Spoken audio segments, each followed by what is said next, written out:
Good evening, dear viewers, and welcome once again to your program Health Link, brought to you here in the studios of QTV on Kairaba Avenue every Monday evening to talk about your health. Today we bring a very, very important and very interesting topic, and I hope that there will be lots of school children and high school students and even medical students who are listening to this, because they may learn one or two things from this program. But also, as usual, we make the information very easy so that even the general public can learn a lot from it. But before I get into the crux of our topic today, I want to just remind our viewers that we talked about the October month, Pink October, during our last program, and we promised that we were going to do a program in Bundung Maternal and Child Health, Child Hospital, screening breast cancer and cervical cancer. And I am happy to say that that program was very, very successful, and we were able to screen up to 500 women who came to the program. So it was a very great success, and I'm very happy to inform the general public that there was a great interest shown by some of the most senior people in this country, including the First Lady herself, who has been always supportive of the cancer programs in this country, especially the cancers that affect women.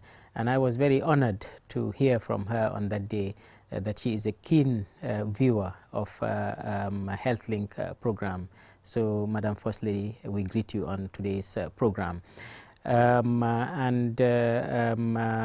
very happy to say that the Minister of Health himself was there, the Minister of Gender was there, there were other dignitaries, including the Director of Health Services also on that program. So it was a very, very successful program, and we hope that this has gone a long way in educating people about breast cancer. We're very grateful for that to everybody who participated, including the Q Group Foundation, who were our major sponsors, who sponsored the program, including other companies also that sponsored, but Q Group came out as one of the major sponsors of this program. So we thank the Q Group very much for this laudable activity. Mbokk yi ñu ngi leen a nuyuwaati fii nii ci seen programme Health Link bi nga xam ne lundi bu nekk ci ngoon ñu ngi leen ko dee indil fii nii di waxtaanee seen wér-gu-yaram. Man Dr Aboubacar Dia ak Lamine Dabo ñoo leen ko dee indil fii nii. Tey nag ñu indil leen beneen topic bu am importance, may mébét nag ne ñu ko déglu tey xale yuy jànga ci école yi ak ci high school yi ak ñuy jàng sax ci medical school yi ak ñuy jàng science, benn façon ngi science, dinañ ko déglu tey parce que dinañ ci waxtaane yu am solo. Waaye ñu leen a wax rek ne nuñ dee defee suñu waxtaan bi rek time bu nekk mooy ne dinañ ko wax ci anam boo xam ne képp ku nekk dina ko mën a dégg, ki nga xam ne sax jàngut science dina ko mën a dégg, dina ko mën a understand, parce que loolu moo tax programme bi nii ñëw. waaye nag balaa ñoo dugga si lu tax ñuy waxtaan tey, dina fàttali nit yi ne suñ last programme bi waxoon nañ leen ne ñu ngi def benn campagne boo xam ne ci mbiri cancer bu dee dal jigéen ñi ci ween yi ak ci jurukaay yi moom lañ doon def ci Bundung Maternal and Child Hospital. ñu leen a yëgal nag na sant yàlla bu baax a baax ndaxte programme bi defal nañ ko te dem na nu mu war a demee, dem na sax nu ëppa ñun nuñ fogoon ne dina demee noonu, parce que gis nañ lu ëppa 5 téeméeri jigéen yoo xam ne jàngal nañ leen naka la ñoo seetee seen ween yi, seetal nañ leen seen ween yi, seetal nañ leen seen jurukaay yi. ñi nga xam ne gis nañ ne am nañ loo xam ne xëj na nuróo na feebar, yónnee nañ leen foo xam ne dinañ leen mun a toppatoo.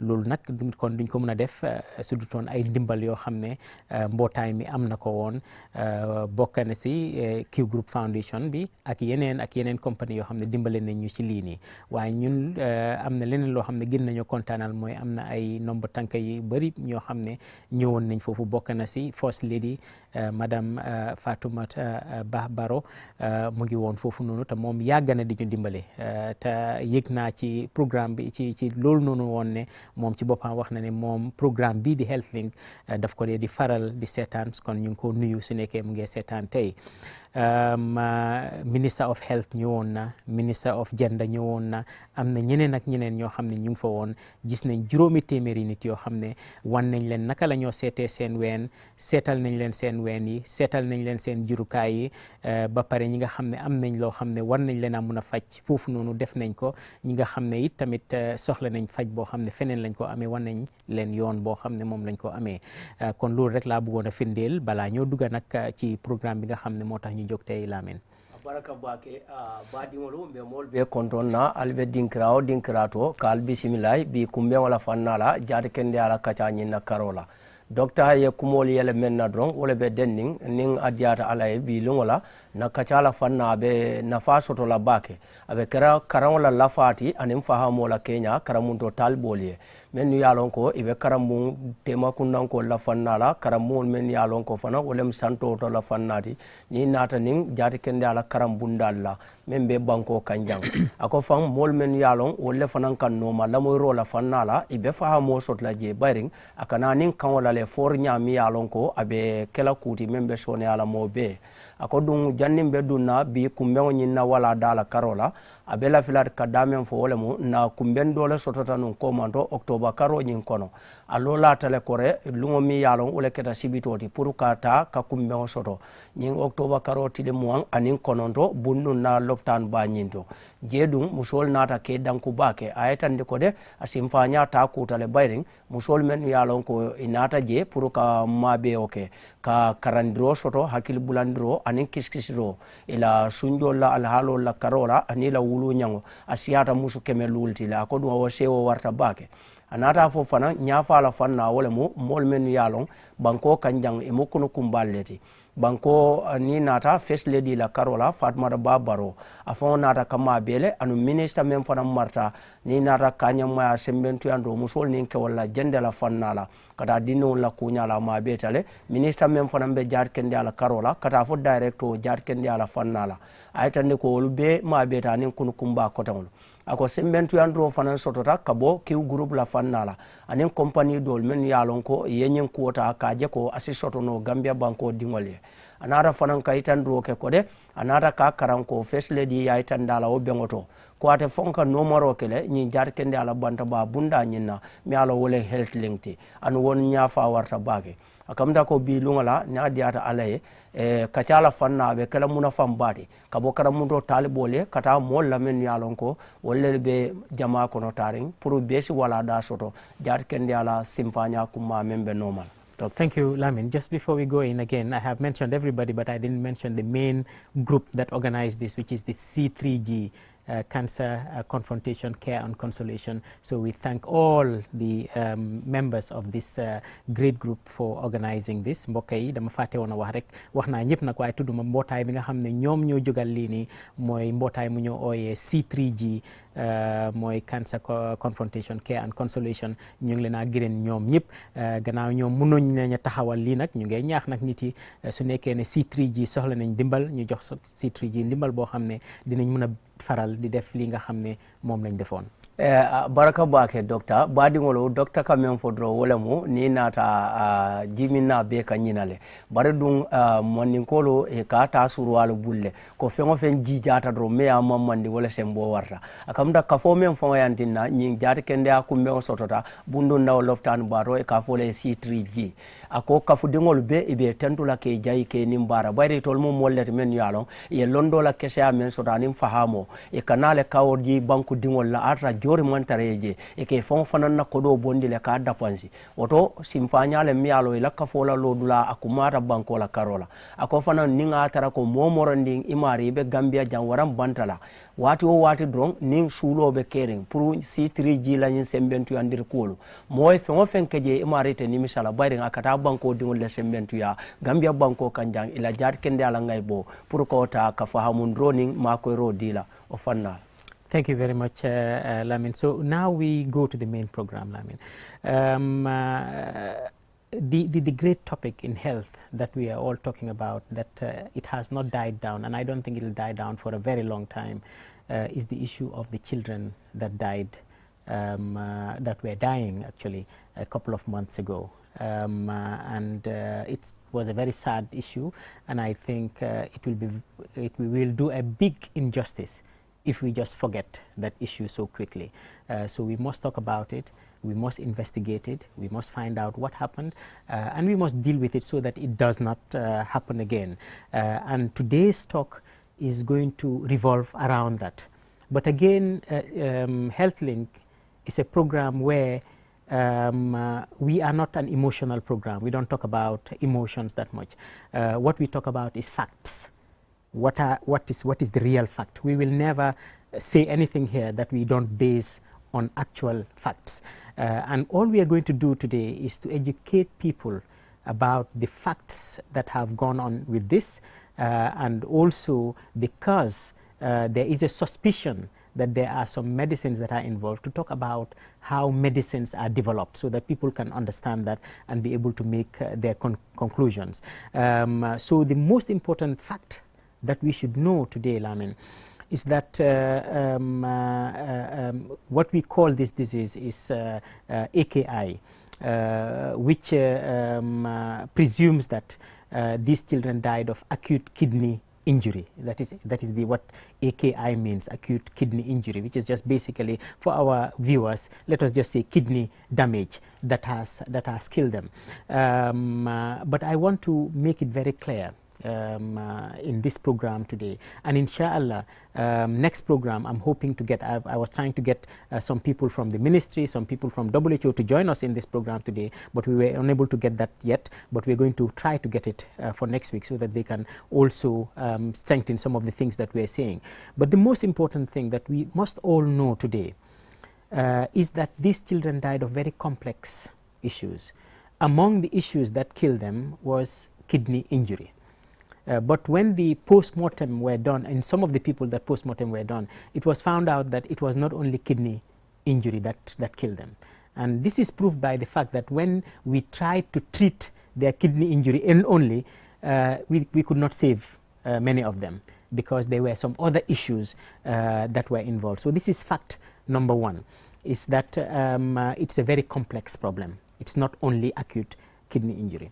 The other fact that we should talk about is the cause. Up to today that I am sitting down here, nobody can sit down and say we know exactly what caused the death of these people, or what caused these children's kidneys to fail, or their livers to fail. We don't know yet. We are still investigating it. So that is the second fact that people must know, that it is still under investigation and we still don't know. The third fact that I want to talk about today is the fact that medicines were suspected. One of them, the first one that was suspected was paracetamol. And because of that suspicion, paracetamol that was available in the country was rounded up and they were taken for testing. But while they were being taken for testing, some people discovered that actually these children did not only take paracetamol, they took other medicines. And therefore some other medicines were also taken for testing.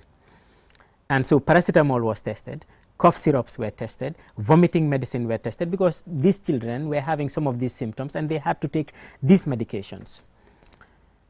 And when the testings were done and some of the preliminary results came out, it was found out that some of these medicines that we are using here in the Gambia contained what could be a harmful substance in the medicine.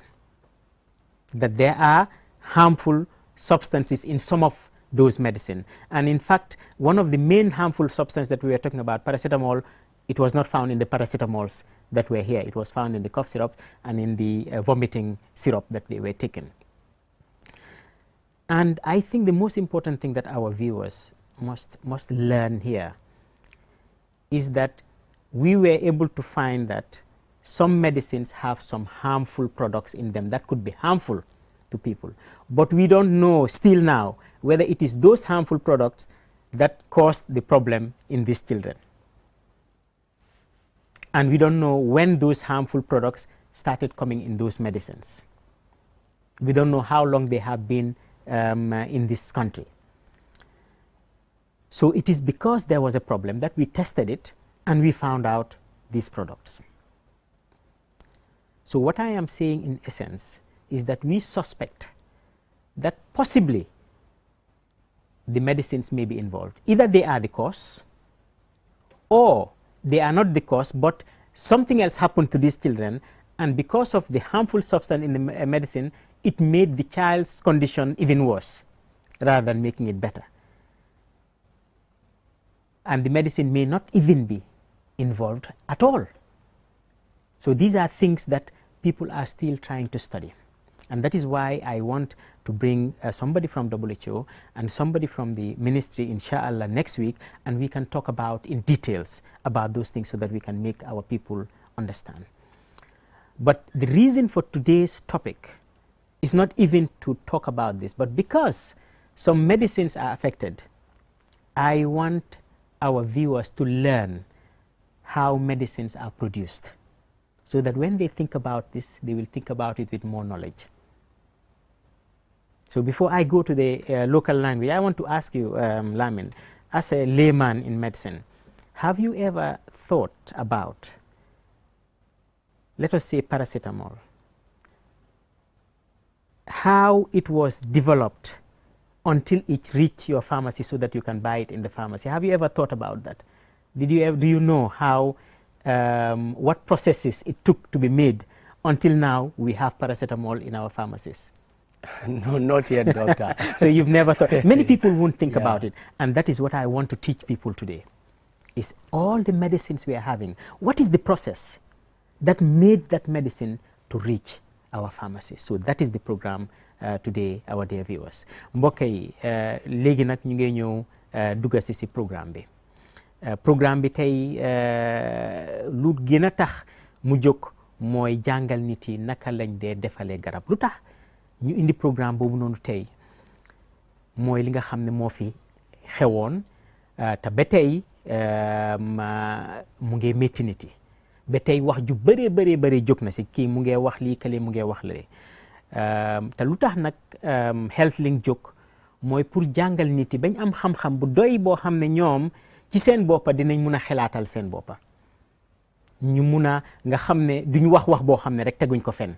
wax boo xam ne nit wax na ko rek war na am foo ko wéer te ñun fii ci HealthLink du ñoo wax dara loo xam ne nekkut loo xam ne dafa am fuñ ko wéer, nekkut loo xam ne lu déggu la, nekkut loo xam ne ñëpp xam nañ ne lii daal mooy digga bi. moo tax loolu rek la ñoo wax fii nii. kon nag tey lu ñoo def mooy pour jàngal nit yi loolu noonu ndik li nga xam ne moo fi xewoon ba suñ xale yooyu noonu dee. ñu bugg leen a wax nag ay mbir yoo xam ne yooyu moom mbir yu wér la ci mbir mi, parce que wax ji dafa bëri waaye nag léegi nii nañ am ay ñaar ñetta wala ñeneenti mbir yoo xam ne mbir yu wér la ci mbir mi nii. mbir mu njëkk bi mooy ne ñëpp jàpp nañ ne problème bii nii lu rey xale yi mooy ne seen kidneys yi ñoo yàqu. waaw digga la ne xale yi yëpp seen kidneys yi yàqu woon na waaye tamit xale yi amoon nañ yeneen mandarga yoo xam ne amoon nañ ko, parce que am na ñu bëri ñoo xam ne am na si ñoo xam ne bëriwuñ defal nañ la lu ñoo ooyee postmortem, mooy dee nañ ba pare docteur ñëw seet seen yaram bi yëpp seet lan moo yàqu woon ci yaram bi ñu gis ne kidney yi yàqu woon na digga la waaye tamit am na si ñoo xam ne seen liver mooy res bi yàqu woon na te am na yeneen yoo xam ne tamit mu ngi woon ci seen biir yaram. so feebar bi kon feebar bu complexe la, nekkut loo xam ne rek kidney bi rek moom la. so loolu mooy mbir mu njëkk moo xam ne war nañ ko understand. ñaareeli mbir mi mooy ne bi lii demee ba xew mu am ñoo xam ne gis nañ ne am na xale yoo xam ne jël nañ ci paracétamol, ñu foog ne xëj na paracétamol bi moo ko waral, ñu ne kon nañ test paracétamol bi. waaye bu ñoo dem ba di testi paracétamol bi am ñoo xam ne ñu ne waaye nag xale yi jëluñ paracétamol rek am na ñoo xam ne jël nañ garab yi wëccu am na ñoo xam ne jël nañ garab yi sixat kon nañ test garab yi yëpp soo ñu dem yóbbu garab yi yëpp test ko garab yi nag test yi ñoo def nag ba tey test yëpp jeexagul waaye test yi njëlbeen yu commencé génna ñu wane ne am na ci garab yi benn lu fa nekka benn madda bu fa nekka boo xam ne mun naa am mu lor nit su ko nit jëlee so buñ demee ba gis loolu noonu ñu gis ne tamit madda boobu ñuy wax bu ci nga xam ne moom moo fes léegi nii paracétamol bi sax bokku ci woon ci yoo xam ne am na ko boobu noonu sixat bi garab bi sixat bi ak garab bi wëccu bi ñoo ko gën a am mooy garab boobu bi nga xam ne garab yi nga xam ne ñoo jógee woon India noonu soo ba tey soo gis nañ ne daal am na garab yoo xam ne dugg na si suñ biir dëkk fii te am na fa loo xam ne mun naa am mu lor nit loolu lu am importance la pour ñu xam ko te loolu moo waral programme bi nii tey pour ñu xam naka lañ dee defalee garab waaye nag ba tey dara óoraguñ ñu si ne benn garab bii rek wala garab yi nii rek ñoom ñoo waral xale yi nii dee loolu óoraguñ ñu ne xale yi dañ am beneen feebar boo xam ne moo leen dal ñu jël garab bi yokka feebar boobu noonu ñu deeyee ci loolu tam óoraguñ ñu tamit ne garab yi de am na lu fa nekk de waaye loolu waral toon dara bokkul dara ci li nga xam ne moo waral xale yi nii dee so loolu noonu lu am solo la pour ñëpp xam ko ne ba tey ñu ngi ko gëstu so nañ bàyyi wax yeeg yooyu noonu nañ bàyyi gouvernement bi ak WHO ñu def seen gëstu ba gëstu bi jeex ñu door a nag taxaw nag mun a def joxoñ yi nga xam ne moom la ñoo joxoñ li nga xam ne demutoon nu mu war a demee ñu correct ko waaye nag lu tax programme bi dox taxaw tey mooy pour ñu jàngal nit yi parce que laaj naa léegi nii Lamine ne ko Lamine yow ndax mus ngaa xelaat garab bi nga xam ne moom ngaay jël comme paracétamol parce que amul kenn koo xam ne mus ta jël paracétamol fii nii ci Gambie foguma ko mu dem nga ba am 20 years 30 years mus loo jël paracétamol foguma ne su amee tam du bëri de waaye paracétamol boobu noonu ngay jël noonu ndax mus ngaa xelaat naka lañ ko defalee ba mu egg ci pharmacie bi yan yoon la jaar ba egg ci pharmacie bi ndax mus nañ koo xelaat mu ne déedéet musu koo xelaat ma ne nag loolu nag moo waral programme bi tey loolu lañ buggal jàngal nit yi nii tey xam naa ne nag du nekk ci benn programme parce que programme bi mu ngi nii almost genn wàll bi dem na te duggaguñ sax si waxtaan bi waaye waxtaan bu gudda la moo nekk te bugga nañ nit yi toppañu su nekkee ne bugga nañu understand mbir mi yëpp from beginning ba ci ending bi so loolu la ñoo waxtaanee Lamine baraka baake docteur baadiŋolu docteur ka meŋ fo jaŋ doroŋ wala mu bi na kacala fannala abe tembe wo men to wala mi ñinti ko fonsi tama kuwala mi ye loŋ wala be keeriŋ ako ni naata banko kan juube ka jele ko moote sawunno la ka kaca fanna dola mi ye loŋ ko a mantara dendiŋ alhaalo la men sotota na dindiŋol la faala karo la mi ye loŋ ko ñiŋ karolu kono moolu tarta kaje ko de dindiŋol sotota le men ye loŋ ko kontol la fanna tawworow lan ñoŋ wol naata ka foyi niye la anuŋ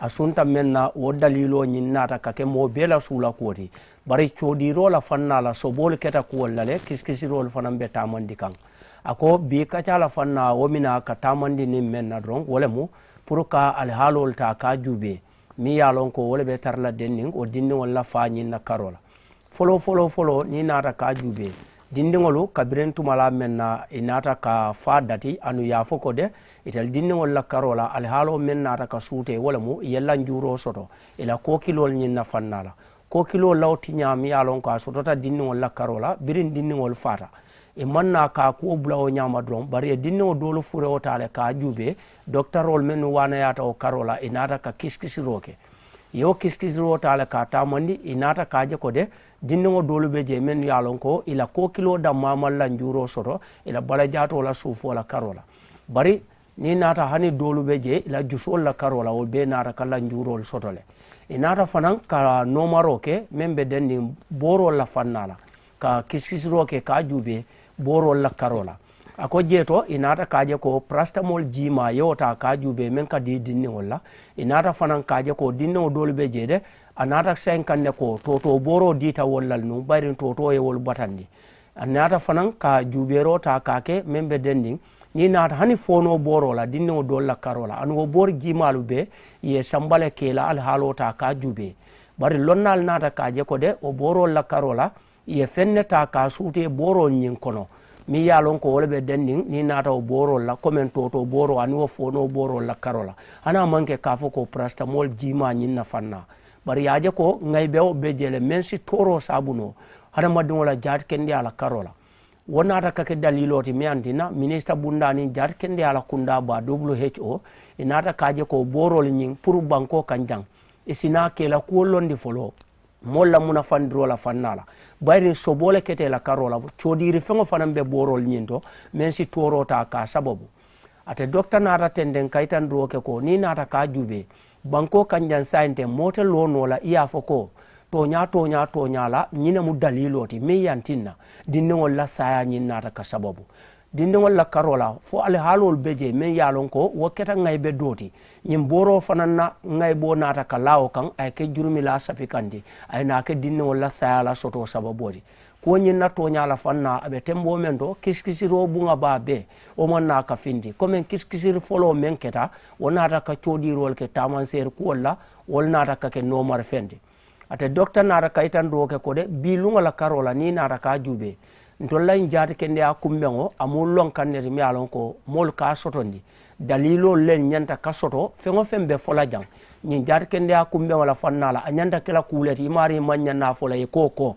e mari nyanda ka kumala fo membe tar la dending sahala fannala to nyaaya la fannala o dalilo kamala kacala fanna memmina ka soto janna karola amanyan kala molla filindir lawti anum amanyan nakake kacata fana mi alon ko sama asina ka nimisa wulu moye ya foko ninga lonnu kana foten waran ku kar men ngafo ma fo ku o kamala anata itan doke ko bi kaca abitanin fanna menna wolam ka alhalo jube boro ni ko boro amu mako irlangolti mensi mola jar kende ala hello bonda la karola kakay jaral lawti bari boro fon ka dada nyaadi le aka tama nin simfa nya jumalle la anin mune simfa nyaalo ka soto men yaalo wolle kana ke tamandir fengodi fo janning abe futala dinkrama damen kake sa to la soto la fannati memu loptano la karolati ila boro la kunda memu pharmacie olti waranto fanye bundalto akamda bi kacha ate docteur mina pour ka luso bita nyew fannala nsa jube no simfa nya la karola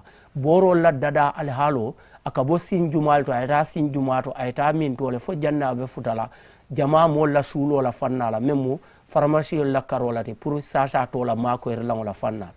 Thank you very much, Lamin. So Lamin, the development of a medicine is very complicated. It has 5 stages. I'm going to go through the 5 stages. The first stage is the idea, when the idea comes that this substance may be useful as a medicine. And the last part of it is when the regulatory bodies are satisfied that this medicine is useful and is not harmful to people. So from 1 to 5. Now from that 1 step to that 5th step may take up to 10 to 15 years. 10 to 15 years from the time that somebody has an idea, oh, this medicine may work, this substance may work. Okay, maybe he got the idea because our great-grandfathers were using it, we're using some leaf, and then Dr. Jack comes and say, oh, this leaf, my grandfather was using it, maybe it can be useful. From that idea that I say maybe it can be useful, and I start testing it until it goes to the pharmacy, after the regulatory bodies have accepted it, can take up to 10 to 15 years. So it's very complicated. It is not only one day, the second day it is working. No, it takes up to 10 to 15 years. And it is a very expensive process. To make a medicine, typically from the time the idea comes to the time that you've made the medicine that is now in the pharmacies for people to buy it, it can cost up to $2 billion. The Gambia, I checked our last budget, was about $26 billion, isn't it? Which is just $500 million. It's less than $500 million. And for one medicine, like a cough syrup, like paracetamol, like an antibiotic, to be made from the time that the idea came to the time that it is now accepted that this can be drunk, can cost up to $2 billion. So it's a very complicated thing. And I'm now going to go through those steps so that people can understand those steps. What steps does it have to go through? And after we go through the steps, we are going to talk about the regulatory part of it also, so that people understand who can say this drug is good, who cannot say this drug is good. And then we will go to the country regulatory mechanism. What is in this country that can tell us that this medicine is good or this medicine is not good, and how does it work and how does it fail? Because anything, any system can fail. And then we will now finally talk about me and you. If we go to buy medicine, how can we be sure that this medicine I'm buying is not a harmful medicine? How can we at least try to make sure? Again, any system can fail, okay? But these are the steps that we want to go through today, Lamin. Mbokk yi lu ma doon wax Lamin léegi nii mooy ne pour defal garab lu jafe la. Daf dee di jaar ci yoon yu bëri balaa garab bi di éega fan la war a éega bañ ne lii garab la. Fan la dee commencé ci xalaat la dee commencé. Xalaat bi ci ay scientist wala ay ñi nga xam ne ay docteur lañ, nit toog mu ngi liggéey ci ci lab bi mu gis dara loo xam ne foog na ne lii nii dina mun a njëriñ nit si garab. Wala man mii rek ma toog, man docteur Jah ma toog nii rek gis naa ne suma maam yi dañ daan di use xob bii nii pour su nekkee dañ seere dinañ naan xob bii, ma ne xob bi de am na lu ci nekk loo xam ne xëy na dina mun a njëriñ nit. Ma ne nag lii man dinaa ko dinaa ko test, dinaa ko gëstu ba gis ndax garabang ci boo xam ne dinañ ko mën a defal garab. Foofu la dee commencé. Fan la dee di jeexee mooy fi nga xam ne léegi nii mbootaay yi nga xam ne ñooy wane ne garab bii nii nga xam ne defal nañ ko dina njëriñ nit te du lor nit. Mbootaay yooyu noonu nangu ko signé ko ne garab bii nii léegi mun nañ koo jox nit. Foofu la moo jeexee. Dina jaar nag si juróomi jéego te juróomi jéego yooyu dinañ ci dugg, waaye ci njëlbeen bi mooy pour idée bi ñëw na ba fu ñoo waxee ne garab bii nii léegi nii ñun nangu nañ ne nit war na koo mun a jël. Su jógee foofu noonu nag dëkk yi tamit nangu wante ne man dinaa indi garab bii du ma indi garab bii nii, waaye lu ci munti nekk daal mooy ne lu garaaw a garaaw moo ci nekk. Te garab boobu noonu ci time bi nga xam ne nit xalaat na ne garab bii nañ ko gëstu ba moo nekkee garab dina day jël fukki at wala fukki at ak juróom yenn yi. Mooy docteur bi nga xam ne sax moom moo ko doon di gëstu balaa ñoo ne garab bii ni pare na, soo moytuut kooku noonu sax ñàkk na ba kenn, wala soo moytuut léegi ni màgget na nekkatu di liggéey. Yoon bu gudda gudda la day jël balaa moo nekk garab. Ñaareel bi mooy de tam dafa cher, moo tax Gambia duñ mun a defal garab boo xam ne léegi nii dinañ mun a wax ne bii garab la boo xam ne àdduna si yëpp dinañ nangu ne lii garab la. Lu tax mooy ne garab boo munti gis rek jógee ci fu ko nit xalaatee ba ñoo ne nangoo ne lii garab la, pour defal ko dina cost lu ñoo ooyee $2 billion ci dollar. $2 billion ci dollar ëpp na $100 billion ci dalasi. Te ñun Gambie fii nii at ba at jeex lu ñoo fere yëpp duy egga $2.7 billion ci dalasi. So mu ngi mel ni pour defal benn garab rek ñun dinañ ci mun a dundee Gambie yëpp ba Gambie jeex ñeneenti at yu doy sëkk yoo xam ne dinañ ko dundee. Kon nag nekkul loo xam ne lu yomba la. So lu garaaw a garaaw la loo xam ne tey loolu lañ bëgg a dugg benn du jeex nag ci benn programme, waaye dinañ ci dem. Te yii nii yëpp ngay gis nii ñu ngi cee def xaalis bu bëri bii, mu ngi jël time bu bëri bii, ñu ngi def lu nekk pour make sure ne lii nii lu baax la, waaye ba tey daf dee di am ay teqa yoo xam ne dina ci am, mun naa am bañ génnee garab tamit ba tey dina lor nit. Waaye nag nii la dee demee pour nit yi mun a xam ne nii la garab nekkul ne garab daal dañoo jóg benn bés rek ne xob bi ni baax na ñu defal ko garab nit di ko naan, déedéet du dee demee noonu ci garabi tubaab yi. So lii lañ bugg a dugg nag tey pour nit yi njëriñoo ci, nga xam ne suñoo waxtaan mbir yu demee nii di nga am xam-xam ne nii la garab demee nga mun a wax joo xam ne dina tegu ci yoon. Baraka bake docteur badiŋolu mbelewo moy ñola docteur be men fo kandro wolem ñenti ko ni ko boro pour ka a dada borola dada amo simfanyalti mi alon ko ako tunkungol le beje tunkun folo mi alon wolen fondement wolemu aka folo ni mirola mole ka miro soto amari fo amu doctor rolti ban fo mole mi alon ko atebe dinkramento anyara modole je mi alon ko mari nene mira ku soto membe dennin ka munafandroke bordola karola men jamba malen ban waranto fo ala fato fonda sulo wonyon sai ni nata o jube wo mari law miro ako kuol kadati ni walla bar nim mo fanan nata ka miro soto janning atara ko boro nyin ala al halo mina ka dada boro nyin na dada fanan kola fo boro e futa tunko ma damento yalo wala mu nyinte ko kunda mi yalo ko wala mu duniya la kafu bati ye la songota kaytandi boro la koto felo kola kaytandi ko de nyimmu borle mi yalo ka sahatale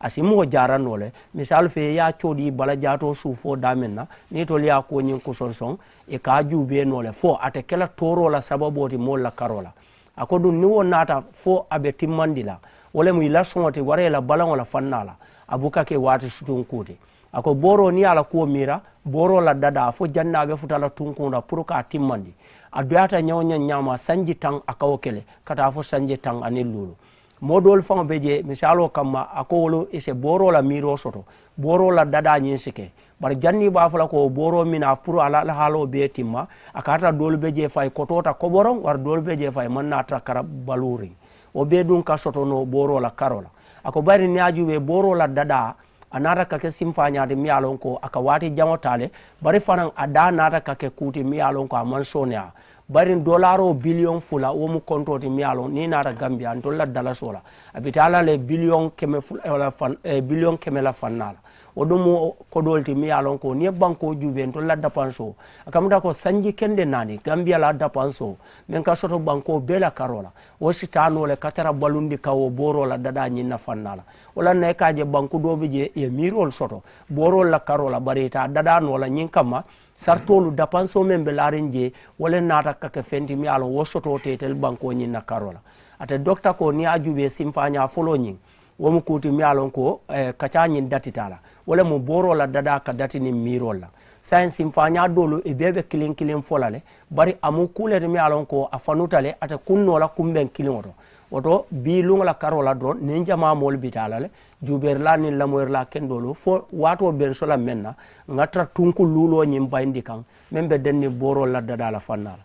Thank you very much, Lamin. So we said that the first step is the idea, the discovery and the development of this medicine.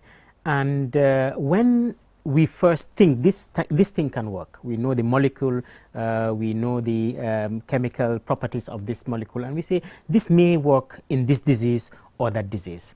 The first thing that we do is we study it in the lab. We study that molecule. How, if it were to enter the body, how will it be processed in the body? Which of our organs will excrete it, will take it away?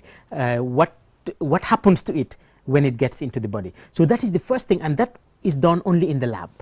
So it's the development of it. How can it get into the body? How can it go out from the body? So that is the first part. And for 5,000 ideas that have come, 5,000 ideas, sometimes some people say 10,000 ideas, only one of them will end up at the end process. Some of them will drop at stage 1, some of them will drop at stage 2. We say, no, this can never be used. Some of them at stage 3. Only one out of every 5,000 substances that have been discovered will end up at the last stage. So this is the first stage, but this is a very good number for people to know. So it is not a simple thing. We don't take it lightly, putting something in somebody's body. Njëlbeen bi wax nañ leen ko mooy njëlbeeni tomba bi nga xam ne moom la garab bi dee jaar mooy xalaat bi.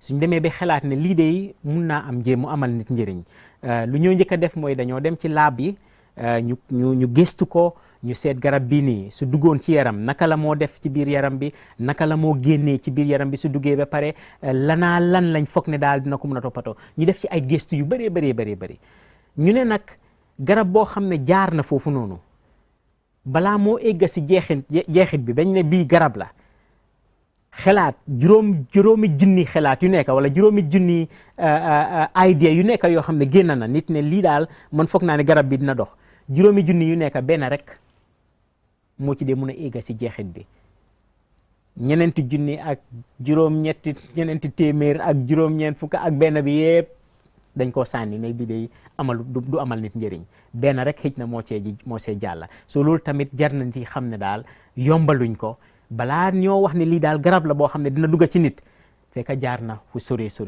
lii mooy njëlbeeni tomba bi baraka baake docteur baadiŋolu o fannala karola docteur be men fo kandro wala mu nin moye miro soto aye feŋota ka coodi ka fo ko de ñiŋ si keno borotile mi ye lon ko abe moolu nafala ni naata alhaalo la karola me mu bala jaato ala suufo la dinkira do la jaralo la fannaati ako a kana ke simfañaati mi ye lon ko wole ka tamandi a kuwo ñiŋ na karola wolem ñinte ko dula mi ye lon wole be kere liŋ anin fanan abe halariyarin e ka wo dula ñineta pour kata ka kiskisiri kuwolu tamandi anu wo kiskisiro ñin fanan ako ni a tara misalo fe kiskisiro ñin fanan be tamandi la nin a doyata ñawña ñama wili luulu ima riyo na fe no miro la fannala o be ka jakandi le kilin e ka je ko e ka damento ta ka korosi wala ñinte ko nin atata a keta boroti na dunta harmadin la bala jato kono abe tamandi la bala jato kono ñaadile anin fanan abe findi la bala jato la karola ñaadile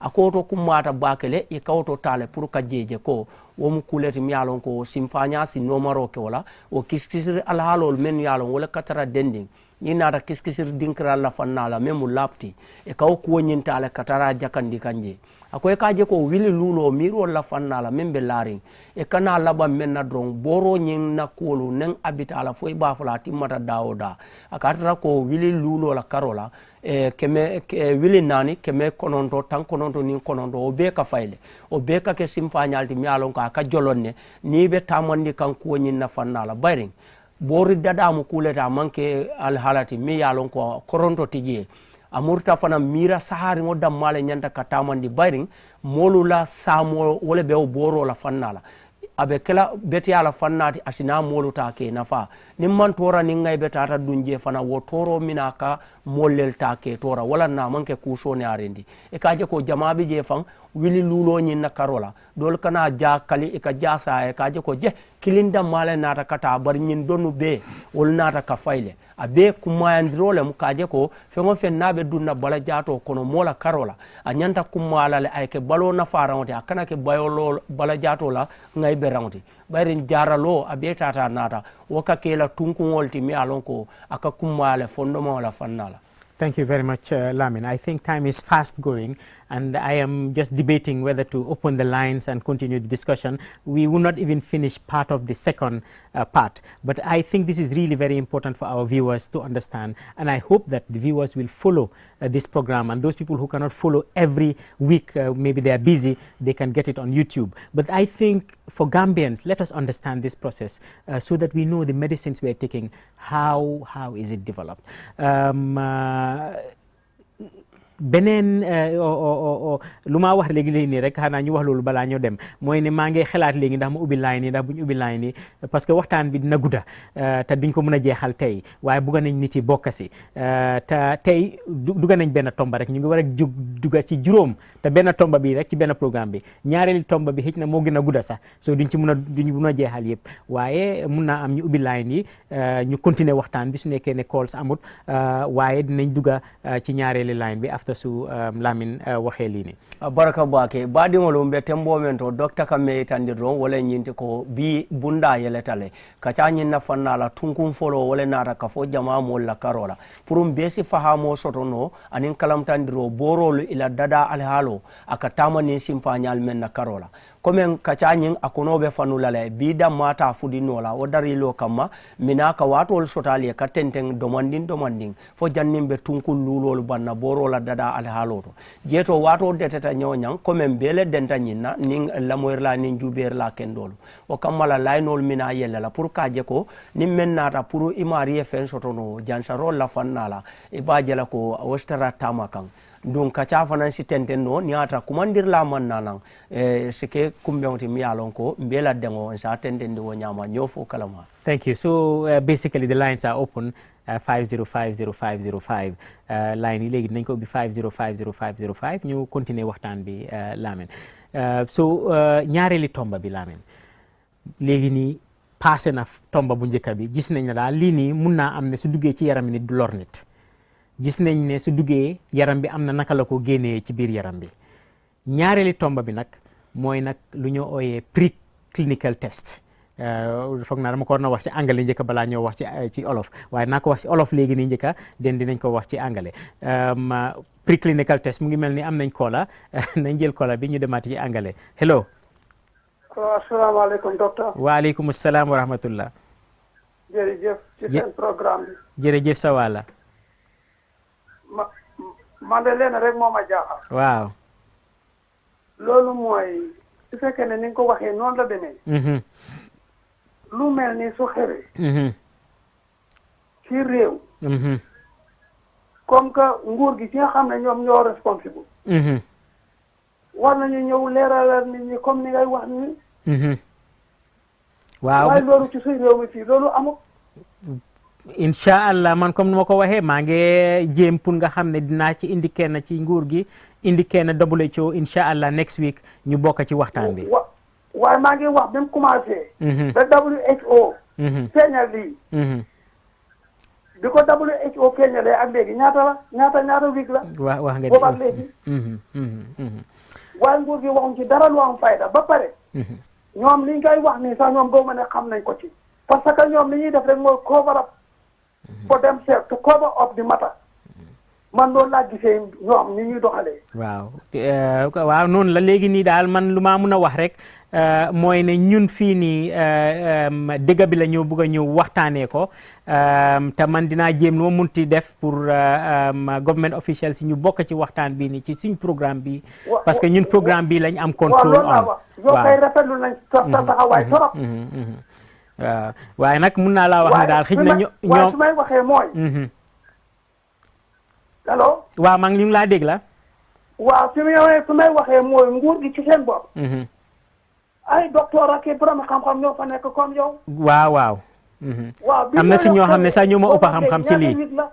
waaw. yow li ngay def nii. ak waroon nañ ngay invite wala yow nga invite leen at that time. nit ñi réew mi xam li nga xam ne moo xew nii. dégg la waaye xam naa ne ba bitim réew WHO wax ko. wax na juróom-benn fukki xale ak juróom-benn dee nañ ci. waaw te fekk déggaguñ ñun dara waaw loolu de moom xam naa ne mis la woon. su fekkee ne loolu am na. kon WHO sax ñoom kon. xëy na su fekkee ne loolu lañ waxee sax ñoom dañ leen war a yóbbu koot. foog naa man ci lu ma xam ci mbir mi mooy ne government bi dañ doon bugg a xaar ba gën a am lu leer. balaañ koo waxee ak nit yi ku nekk nag nu moo xalaatee waaye loolu ñun bugguñ cee dugga ci programme bi fii nii bugga naa daal ñu toog ñu waxtaanee mbir mi yëpp nit yi mun ko understand bañ mun a waxtaan yëpp lii nii yëpp nañ ci dugga balaa programme bi ni di jeex man loolu bifin naa la ko promise naa la ko. yow de amuloo morom. jërëjëf yow mii su fekkoon ne yow rek la woon nekkoon du demee nii wax dëgg su fekkoon ne. Alhamdulillah. So what we were saying was now we're going, the viewer is expressing his frustration in the situation that not much information was given to the public until WHO came and made an international announcement. That is when people started hearing much about this. And I am sure when the ministry comes into this program, we'll be able to explain why. From my own understanding, they were waiting to get more information before they broke it, but WHO broke it internationally and they had to react to it. But I don't want to talk on behalf of the ministry or the government. I'm talking on behalf of Health Link, and we are just saying facts here, as I said. And that is why I said that in the beginning, so that people will understand what the purpose of this program today is. So we were talking about the second phase. The second phase is now the drug has passed the first phase. We know that it is safe, or it is apparently safe to be taken into the system. But we don't start by giving it to human beings. It goes through what we call the preclinical testing. That is not yet human beings. So some more lab tests, and then now at this stage we can give it animals So it is given to animals to see how animals deal with it, because the system in animals is very similar to the system in human beings, and to see how animals will take this medication. Now there are lots of people now, animal right. We are not talking only about human right now. We're talking about animal rights, and there are lots of people saying that no, this is very wicked that you're giving it to animals to test on animals. They may have their own opinion. Everybody has their own opinion. But what I normally say is that we are allowed to eat animals. We are allowed to kill animals and eat them. And if that is the case, this is no different. As long as we are giving it in such a way that when they're dying, they are not going to die in a very horrible way. We've been told that we have five minutes, but that is basically the second phase is now animal testing and more lab testing. And that can also be take a long time.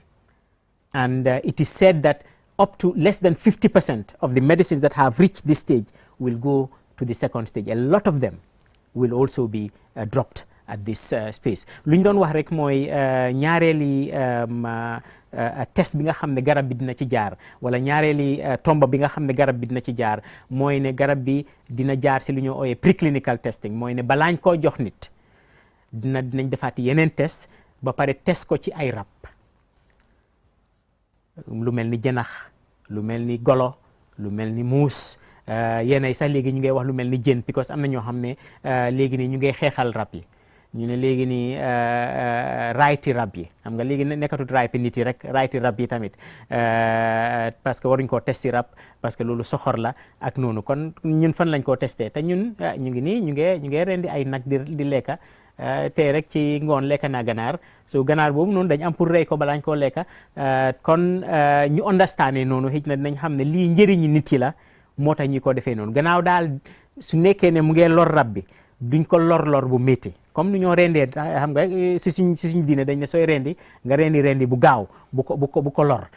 Kon noonu la demee, waaye bi mooy ñaareelu tomba bi naa bàyyi nga wax ko, parce que time bi mu ngi gaaw pour dem. Ñu seet su nekkee ne am nañ beneen koola ñu jël beneen koola, su nekkee amuñ beneen koola ñu continuer waxtaan bi. Abarka bake baadiŋolu docteur be men fo ka wala mu simfaña fulanjaŋo la fanna boro la dada la karo la wala ñinti ko ko niŋ a tara boro ya juube ko a se dunno bala jaato kono le aniŋ fana la finto ñiŋ na keña e kana boro ñiŋ sambale ye taa la kuwolu kusonsoŋ o kusonsoŋ doro ñiŋ na fanna la wo fanaŋ ka waato taa le bari niŋ ya juube kemo kono tallulo be o fanaŋ ka ke fendi mi ye a loŋ ko e ka taa le ka la alhaalo buruka o fanna ñiŋ na karo la bari womu simfañalti mi alon ko wo kiskisiro la fannala e ka tale yake dafen do la karola o dafen o ñing well, just a minute so that we get our last caller.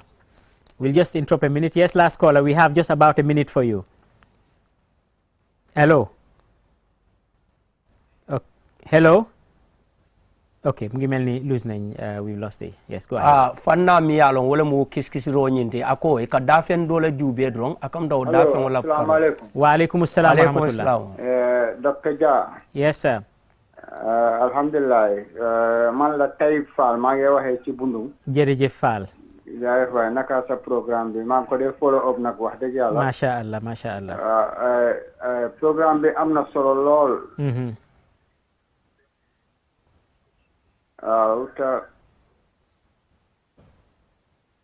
nga dégloo sa téléphone bi, soo dégloo télé bi rek dafa delay.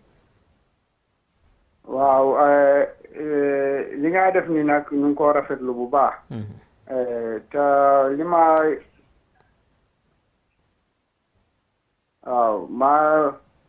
li ma digal nit ñi rek te maa ngi digal ñi tam ñu déglu ko te dégg ko tam. waaw te xam ne li nga jàngal nit ñi lu am solo la.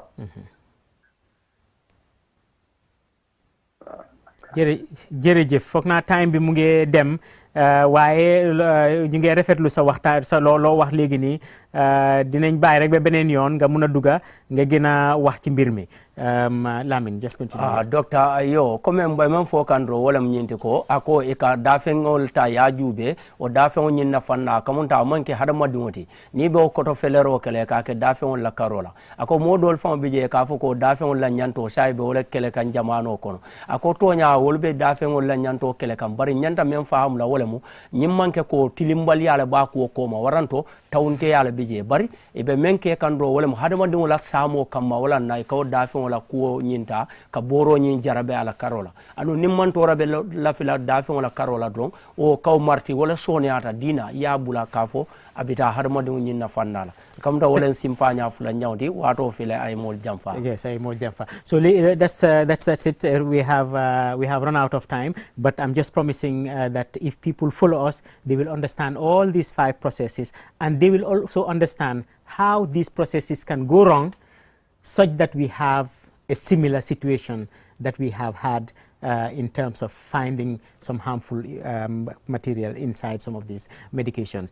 So I'll let you just say your last words before I say our goodbyes. Baraka bake doctor badi ngolo me yalon ko wole be mo karafola fannati ning ala kiti tala kumbe ngo be tenten nale abe sotola ning jamala banta ba jat kende aku wala karola me mo health linkti ka bonyo to kale bari bi afele ala ende ma tunkun folo nin fulanjam boro la fanna bari nye luno bebi na timandila ala de maroro esaje molu salon fanan mune be kering ning atara ko man na tamandi anyama men sina kanyi ngai be sifa dolu sabuno mi yalon ka mununta nyoyata ngam fanje men kono banko la karola kamo be tendo ke jayi la moyrla nin juber la nyimalu mbal nim barala fo ning ala niesi kote ke kumben kote na ala baraka ba. Thank you very much Lamin. I hope you have learned something today, and I hope our viewers have learned something, and we promise you, please follow us so that you'll understand this whole process, and you'll also understand where the process can go wrong, and so that such things can happen, so that we can take right decisions ourselves, and we can make right conclusions in all these things. This is all we have for you today. Thank you very much. Until next week.